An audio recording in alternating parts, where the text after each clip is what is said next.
Convido os amados a abrirem a Santa Palavra de Deus no livro de Apocalipse, capítulo 3. Estaremos lendo hoje, na sequência da série Revelação, a partir do versículo de número 7. Apocalipse 3, 7.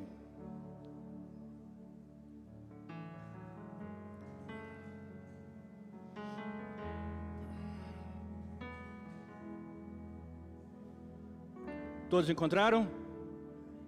Diz assim a palavra do Senhor: ao anjo da igreja em Filadélfia escreva: estas são as palavras daquele que é santo e verdadeiro, que tem a chave de Davi. O que ele abre, ninguém pode fechar, e o que ele fecha, ninguém pode abrir. Conheço as suas obras, eis que coloquei diante de você uma porta aberta que ninguém pode fechar. Sei que você tem pouca força, mas guardou a minha palavra e não negou o meu nome. Vejam o que farei com aqueles que são sinagoga de Satanás, e que se dizem judeus, e não são, mas são mentirosos. Farei com que se prostrem aos seus pés e reconheça que eu amei você. Visto que você guardou a minha palavra de exortação, a perseverança, eu também o guardarei na hora da provação que está por vir sobre todo o mundo, para pôr à prova aqueles que habitam na terra. Venho em breve, retenha o que você tem, para que ninguém tome a sua coroa. Farei do vencedor uma coluna no santuário do meu Deus, e dali jamais ele sairá.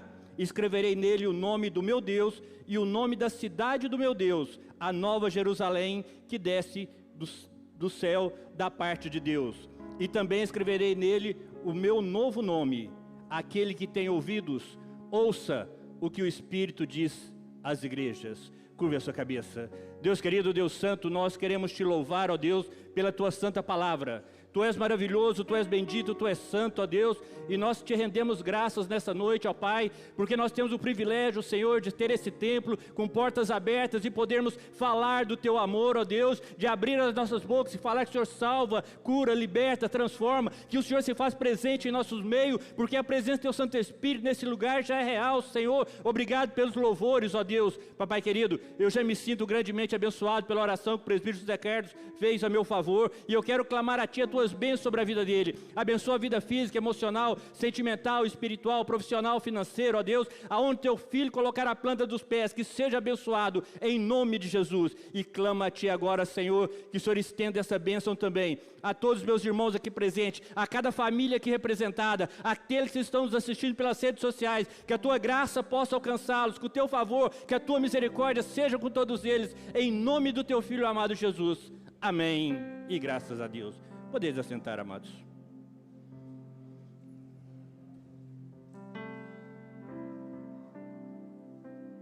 Tem uma história que conta que havia um grande muro, um muro muito alto e largo, e dos dois lados desse muro havia grupos de pessoas.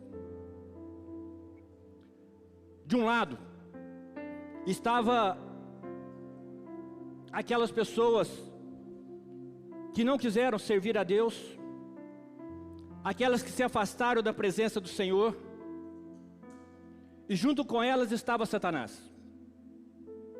Do outro lado estava a igreja do Senhor Jesus, todos os servos fiéis e o próprio Deus.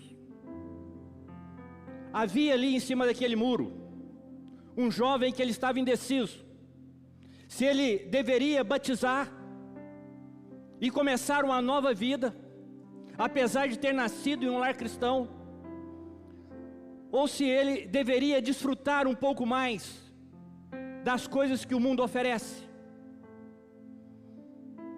E ele achou muito interessante, porque o grupo que estava do lado de Deus gritava para ele incessantemente: ei, desça para cá, venha ficar conosco, olha, aqui você tem a vida eterna, venha para cá.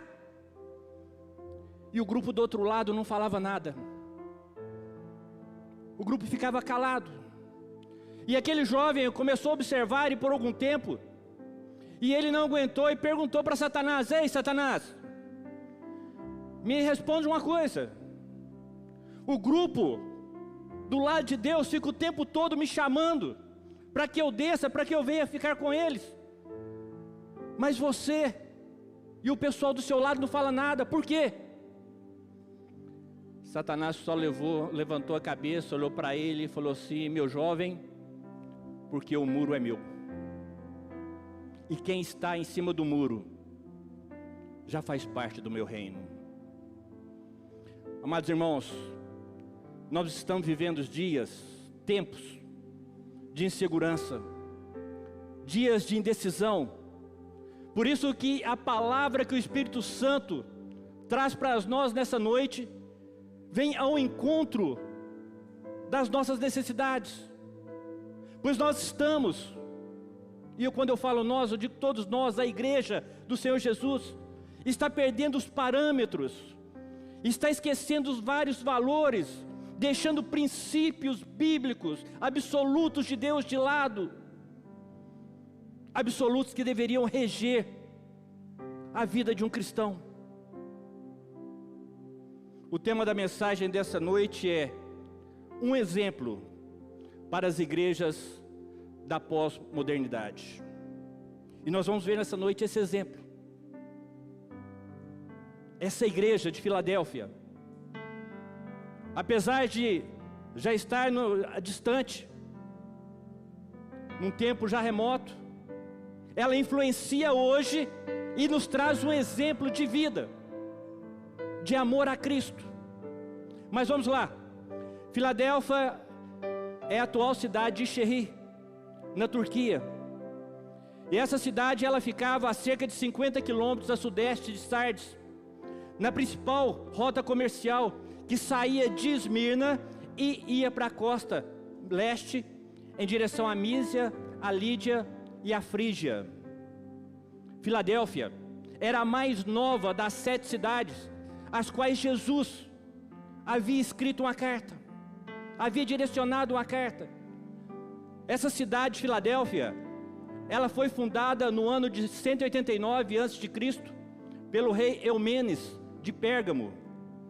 Eumenes, quando ele criou essa cidade, ele batizou essa cidade de Filadélfia, que significa alguém que ama seu irmão, ou seja, amor de irmão, em honra a seu irmão Átalo II. Ele amava tanto o seu irmão, e o seu irmão era o seu braço direito, era um embaixador, e ele homenageia o seu irmão dando o nome da cidade de Filadélfia. Essa cidade, quando ela foi fundada para ser uma porta aberta para a divulgação da cultura e do idioma grego por toda a Ásia. Átalo criou a cidade para ser a embaixadora da cultura helênica, missionária da filosofia grega. Mas para essa igreja, que deveria ser missionária da cultura grega, Yeshua chega para ela e diz para ela que colocou diante dela uma porta aberta e que ela seria sim embaixadora, mas embaixadora de Cristo. Ela deveria proclamar não a cultura grega, mas o evangelho da salvação. Deixe-me perguntar umas coisas para você. Nós estamos vivendo dias difíceis, né? Dias onde pessoas estão morrendo. Muitas pessoas estão morrendo. E eu queria perguntar para você: você tem pregado o evangelho? Você tem falado do amor de Cristo para as pessoas? Você tem mostrado para essas pessoas que de repente já estão indo a passos largos para o inferno, que nem tudo está perdido, que existe uma solução, que existe alguém que pode mudar a história dela? A cidade de Filadélfia, ela também era chamada de Pequena Atenas, porque ali naquela região havia muitos templos dedicados a vários ídolos. Entre eles, o principal ali de Filadélfia era Dionísio. Filadélfia também ela estava localizada numa importante rota do correio imperial, do correio de Roma. E essa rota começava em Troade, passava por Pérgamo, passava em Sardes, e então chegava em Filadélfia ao leste. Uma cidade que foi chamada também do Portal do Leste. o solo daquela região era um solo vulcânico, porque tinha muitos vulcões ali na região. E com as erupções, a terra ficava cheia de lavas, que depois viravam terra, pedra. E aquele solo, ele era propício para o cultivo de uvas. Então, no aspecto também agrícola, Filadélfia também prosperava, porque as plantações das vinhas ali trazia um grande retorno comercial. E essa cidade, por causa desses vulcões, ela foi muito castigada por terremotos e tremores. Inclusive o terremoto do ano 17, que destruiu Sardes, também atingiu Filadélfia, destruindo uma grande parte da cidade. Mas para aquela igreja que estava assustada por causa dos abalos sísmicos, o Senhor Jesus vem e diz: olha, ao vencedor falo-ei coluna no santuário do meu Deus, e dali jamais sairá.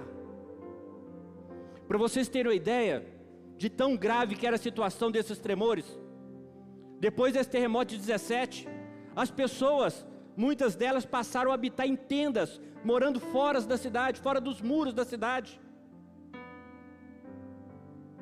Por volta do ano de 90 depois de Cristo, com a ajuda de Roma, Filadélfia já tinha sido totalmente reconstruída.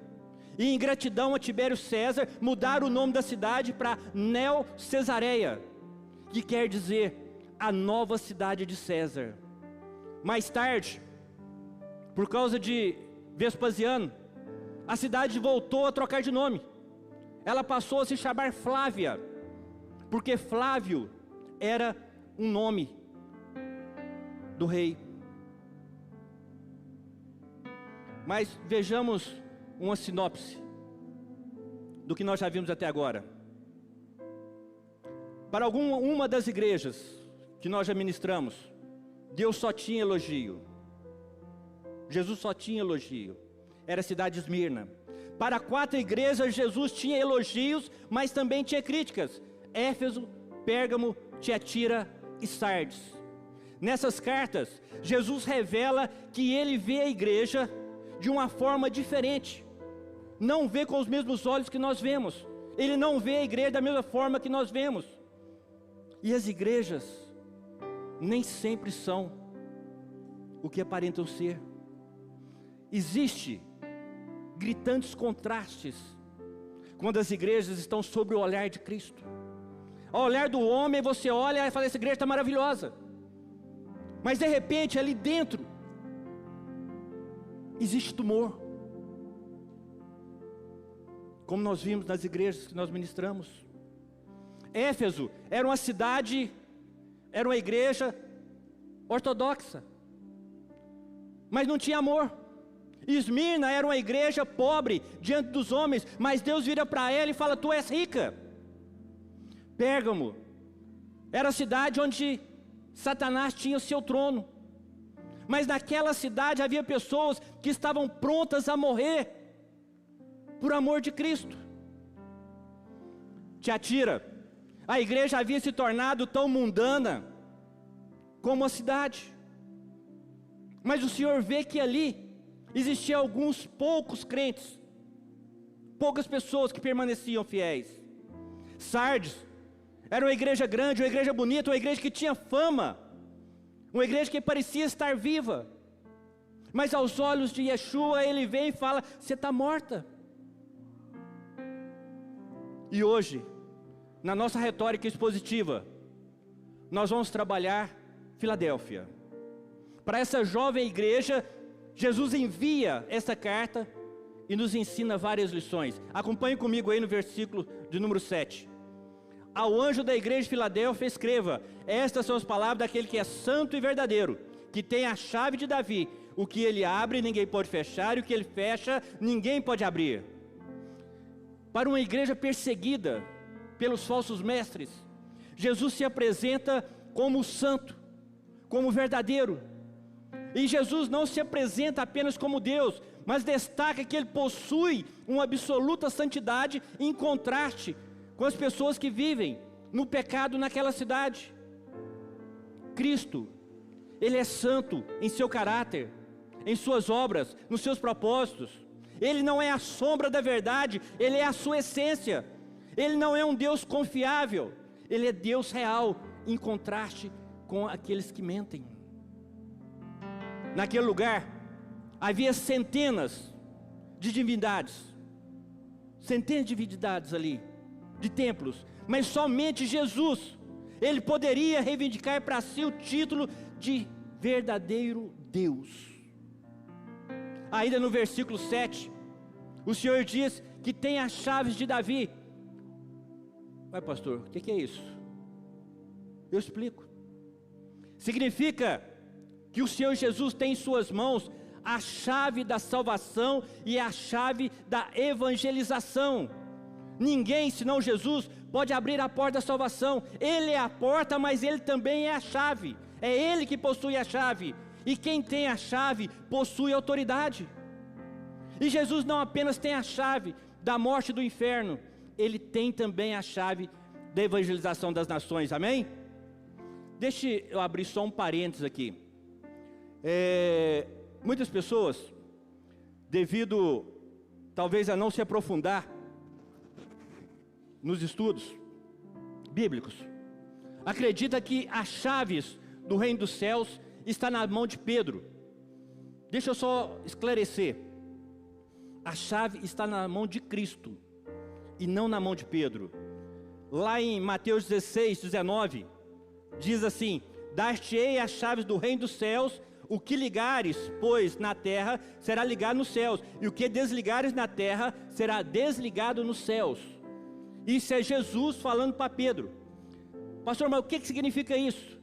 Isso significa que Pedro, ele teria o direito de entrar no reino dos céus e que a pregação do evangelho seria o meio pelo qual a porta do reino de Deus, ela seria aberta, amém? A expressão ligares e desligares era muito comum na fraseologia judaica. Significava declarar proibido ou declarar permitido. E Pedro usou essas chaves. Foi por meio da pregação de Pedro que os primeiros judeus se renderam ao cristianismo, lá em Atos 2. Foi por intermédio da imposição das mãos de Pedro e João que o Espírito Santo foi dado aos primeiros crentes, lá em Atos 8. Foi através do ministério de Pedro que Cornélio e sua casa, os primeiros gentios, foram salvos, de acordo com Atos 10. Pedro, de fato, ele abriu o reino dos céus para os primeiros judeus, para os primeiros samaritanos, para os primeiros gentios. A porta da salvação, ela foi aberta. Agora deixa eu te falar, ela permanece aberta, amém? Todo aquele que crê, todo aquele que se arrepende dos seus pecados, todo aquele que confessa a Jesus como Senhor e Salvador de suas vidas, que entrega a sua vida nas mãos do Senhor, pode entrar no reino dos céus, amém? Posso ouvir glória a Deus? Só que um detalhe: um dia essa porta vai ser fechada, e vai ser o próprio Cristo que vai fechar. Com a mesma chave que Ele abriu, Ele vai fechar novamente. E quando Ele fechar essa porta, ninguém vai poder abri-la. Não tem segunda chance. Talvez a sua última oportunidade de verdadeiramente fazer um concerto com Deus, de fazer uma mudança de vida, de entregar sua vida nas mãos de Jesus, seja hoje. Terceiro, Jesus tem a chave da evangelização. Nós precisamos compreender a soberania de Cristo na realização da sua obra. E se nós ouvirmos hoje aquele clamor: passa a Macedônia e ajuda-nos, que você não endureça o seu coração, que você não tampe os seus ouvidos, que você não se faça de surdo. Evangelismo, os amados irmãos, é uma tarefa imperativa. Evangelismo é intransferível e inadiável, principalmente hoje. E deixa eu te perguntar: você tem evangelizado? Você tem colocado o evangelismo como uma prioridade na sua vida? De ganhar almas para o Senhor? Ou será que nós estamos tipo aquele crente 3S, salvo, sentado e sossegado? foi pago um alto preço pela sua vida e pela minha vida. Uma última gota de sangue foi vertida numa cruz. Depois de um dia de tormento, de sofrimento, de angústia, de dor, de ver Deus se afastando.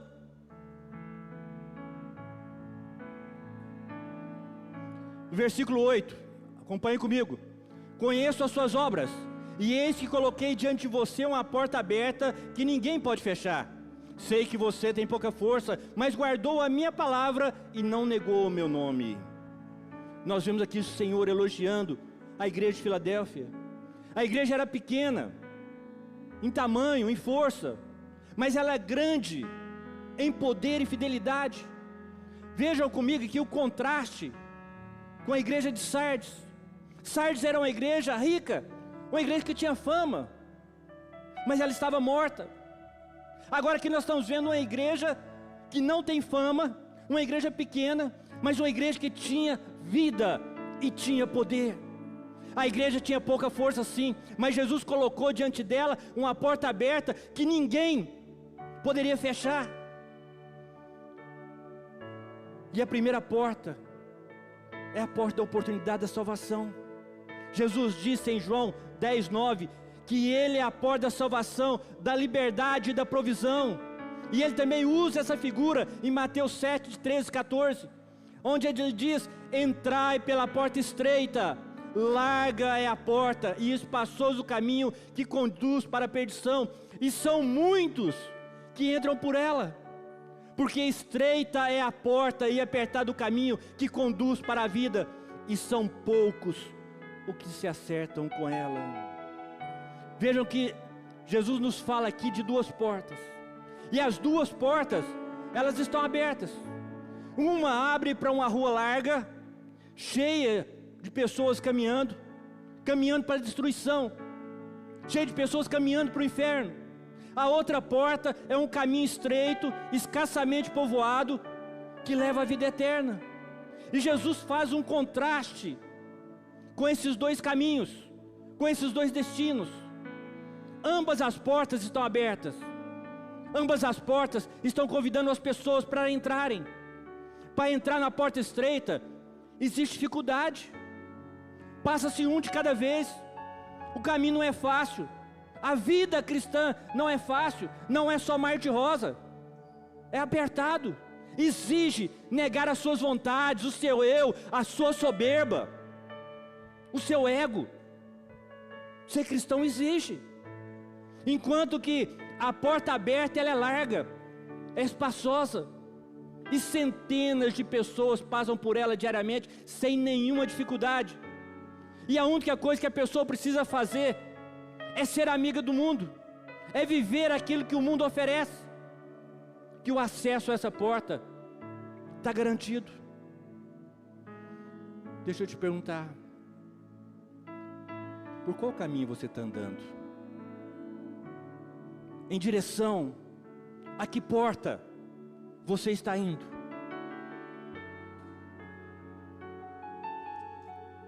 Mas vejamos, a igreja de Filadélfia, ela tinha alguns problemas, algumas dificuldades, alguns pontos que ela precisava enfrentar. No versículo 8 diz: a igreja tinha pouca força, era uma congregação pequena, formada por pessoas pobres e muitos escravos, fazendo com que essa igreja tivesse pouca influência na cidade. Mas para essa igreja, Jesus diz para ela que isso não deveria impedi-la de ir para a rua, de fazer evangelismo, de pregar o evangelho, de mostrar para o mundo que existe salvação. No versículo 9, Jesus diz que havia oposição a essa igreja. Os judeus são chamados por Jesus de sinagoga de Satanás. Por quê, pastor? Porque eles estavam perseguindo a igreja.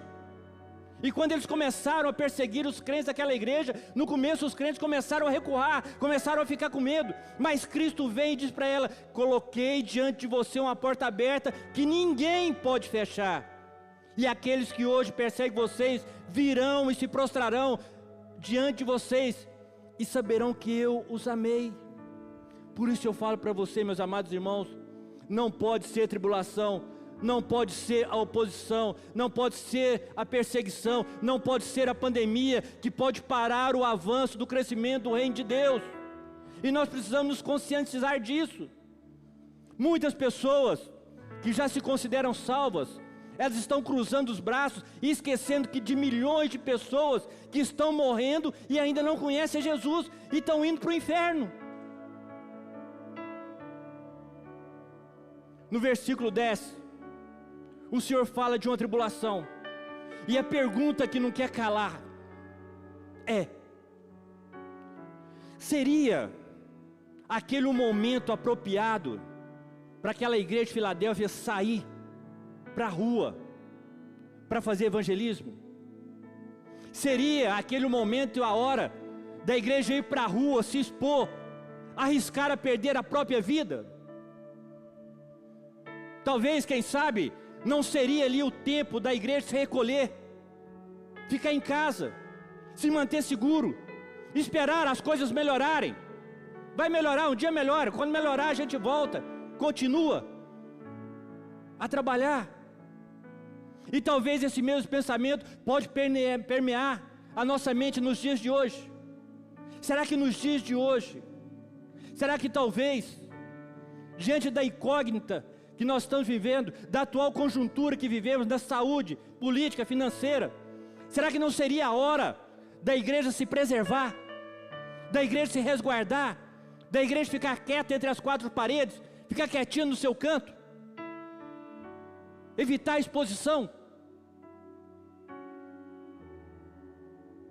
Mas nós vemos a resposta de Cristo aqui, e Ele é bem enfático, e Ele diz claramente para nós: não é.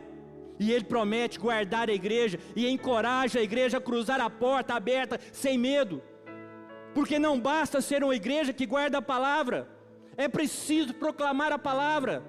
Tem pessoas morrendo todo dia e indo para o inferno, porque tem muitas pessoas sendo omissas ao seu chamado. Não basta não negarmos o nome de Cristo, é preciso anunciá-lo. Não basta ser uma igreja ortodoxa. A minha igreja, ela é fiel à palavra. Não, é preciso ser uma igreja missionária. Nós vamos pregar. Assim como aquela cidade tinha missão de pregar a cultura helênica ali, a igreja deveria ser missionária e pregar o evangelho de Cristo. A porta estava aberta, e a porta continua aberta hoje, meus amados, principalmente nos dias de hoje. Quantas pessoas nós estamos vendo nos dias de hoje desesperadas, pessoas angustiadas, o estresse tomando conta, a depressão, pessoas estão morrendo, pessoas precisando ouvir que existe uma saída, pessoas precisando ouvir que o Deus Todo-Poderoso, Ele não perdeu o controle da coisa. O que está acontecendo é permissão dEle, porque nada saiu do controle dEle, e que esse mesmo Deus, Ele continua fazendo milagres hoje, e nós precisamos aproveitar as oportunidades e falar do amor do Senhor. Agora reflita comigo, a terceira igreja presbiteriana renovada de Uberlândia, quais são as portas abertas que nós temos?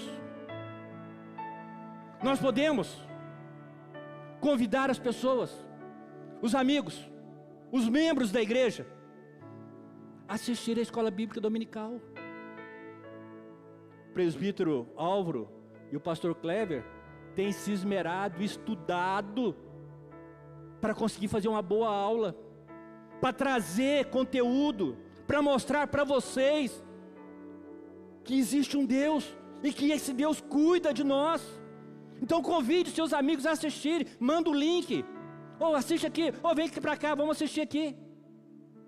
Evangelização através dos cultos de quarta e domingo. Quarta-feira nós estamos tendo culto aqui, toda quarta-feira, 18 horas nós estamos aqui, de 18h30 a 19h30 nós temos culto. online também. Convide as pessoas para assistirem. Esses dias que nós estamos fazendo essa série de revelação, vários irmãos têm me procurado e falado: pastor, agora eu estou começando a entender Apocalipse, porque antes eu não entendia não. Aliás, antes eu nem queria ler. Então continue, e nós vamos continuar. Nós podemos também, em outra porta aberta, nós temos evangelização nos lares. Nós não podemos ter aglomeração nesses dias, sim, mas você pode convidar um casal de pessoas e levar para sua casa e estudar a Bíblia com eles. Evangelização através do culto jovens. 15 dias os jovens estão aqui, estão trazendo uma palavra, estão fazendo um trabalho, estão trazendo uma série de ministração para edificar os jovens. Então venha você, convide os jovens para vir, e jovens de 8 a 80. Nós temos outra porta aberta também, que é através das redes sociais, Face, Instagram, YouTube. Inclusive você pode se cadastrar lá, ativar o sininho, para você estar recebendo toda a informação de todo o culto, tudo que nós fizermos aqui na igreja. E quando você faz isso, você clica lá, você se inscreve e clica no sininho, a nossa página começa a ganhar relevância e ela começa a ser mais divulgada. Nós temos também na igreja uma equipe de evangelismo. Faça parte, procure a Carol ali. Carol, eu quero participar, eu quero fazer parte. Olha, eu tenho uma ideia aqui, Carol, para o evangelismo que vai ser bênção, vai ser top. Vamos movimentar. Nós precisamos entender que não é o tamanho, nem a força de uma igreja que determina o seu ministério, mas é sim sua fé no seu chamado e a autoridade do Altíssimo. Nós precisamos entender que Yahvé, Ele sempre vai nos capacitar a trabalharmos na obra dEle, desde que nós falamos para Ele: Senhor, eis-me aqui, usa-me, Deus. E nós precisamos entender também que a nossa força, ela não vem de fora, a nossa força não vem de dentro, a nossa força vem do alto, amém? Versículo 9: veja o que farei com aqueles que são sinagoga de Satanás, e que se diz judeus e não são, mas são mentirosos. Farei que se prostrem aos seus pés e reconheça que eu amei você. A descrição aqui dos judeus como sinagoga de Satanás, ela recria a metáfora terrível de Apocalipse 2:9, firmando a relação da igreja de Filadélfia com a igreja de Esmirna. Os judeus aqui também diziam que os crentes, eles não eram salvos, porque eles não eram descendentes de Abraão, então eles não tinham parte da herança de Deus, eles não iriam para o céu, porque eles não eram descendentes de Abraão. Mas Jesus chega aqui e diz para eles: olha, igreja perseguida, eu te amo. E eles vão entender e vão se dobrar também diante de mim e reconhecer que eu amo vocês. Nós somos o povo amado de Deus, nós somos rebanho de Deus, nós somos a sua vinha, nós somos a noiva de Cristo, nós somos a menina dos olhos de Deus, amém? Versículo 10: visto que você guardou a minha palavra de exortação, a perseverança, eu também o guardarei na hora da provação que está para vir sobre todo o mundo, para pôr à prova os que habitam na terra. Para uma igreja que guardou a palavra de Deus, Cristo promete guardá-la na hora das provações. A igreja, ela foi fiel a Cristo, e Cristo promete guardá-la na hora da tribulação. A igreja guardou a palavra de Deus, Cristo promete guardar a igreja. Essa igreja, amados irmãos, a igreja de Filadélfia, ela não transigiu em nada, ela não cedeu às pressões do mundo, ela permaneceu fiel ao Senhor. E como é triste hoje nós olharmos às nossas voltas e vermos quantas igrejas estão cedendo às coisas do mundo. Para atrair as pessoas do mundo, elas estão se fazendo como o mundo. Como é triste.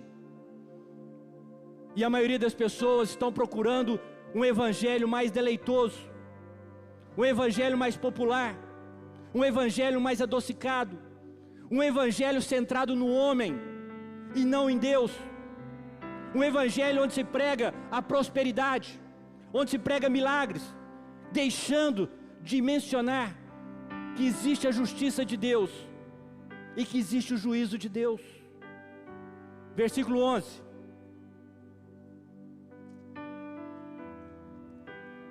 Venho em breve, retenha o que você tem, para que ninguém tome a sua coroa. Olha que coisa linda, eis que venho em breve. Só mais um pouco, meus amados. A pressão pode estar grande, a luta pode estar grande, mas a promessa do Senhor é que em breve Ele vai voltar. E nós não precisamos de nada novo. A palavra fala para nós que nós precisamos simplesmente guardar o que nós temos. E o que nós temos é a palavra de Deus. Nós precisamos proclamar o que nós possuímos. E quando fala da coroa aqui, Ele não está falando da coroa da salvação. Quando Ele fala tirar a sua coroa, Ele está falando, olha, eu vou tirar a sua oportunidade. A oportunidade que Deus te concedeu para proclamar o Evangelho, para pregar, para pessoas virem para mim através da sua ministração. Jesus disse para a igreja de Éfeso que se ela não se arrependesse, Ele removeria o seu candeeiro. E removeu. Nós vimos, quando ministramos sobre Éfeso, não existe mais. No versículo 12, o Senhor fala, farei o vencedor uma coluna no santuário do meu Deus, e dali ele jamais sairá. Escreverei nele o nome do meu Deus, o nome da cidade do meu Deus, a nova Jerusalém que desce do céu, e da parte de Deus, e também escreverei nele o meu novo nome. Nós somos peregrinos nessa vida. Aqui, a tristeza, a angústia, existem momentos de dor, existem momentos de felicidade, de alegria, de bênçãos, e graças a Deus são muito maiores do que de tristeza. Mas o Senhor fala para nós que nós seremos coluna inabalável na vida eterna. Aqui as coisas podem te abalar, aqui as coisas podem te entristecer, mas tenha certeza, Deus está no controle, e Ele está junto com você, Ele não te desampara. E dias virão, que as bênçãos serão derramadas sobre você, e na Jerusalém celestial, muito mais. O vencedor, olha que coisa maravilhosa, o vencedor terá gravado um novo nome, o nome de Deus, da igreja, e o nome de Cristo. Para concluir,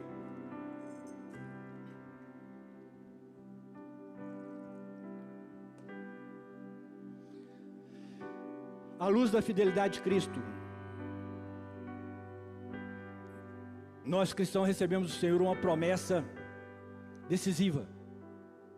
Aqueles que forem fiel e guardarem e obedecerem aos ensinos contidos na palavra de Deus, o Senhor vem e nos promete que Ele nos guardará, que Ele nos protegerá na hora da tribulação.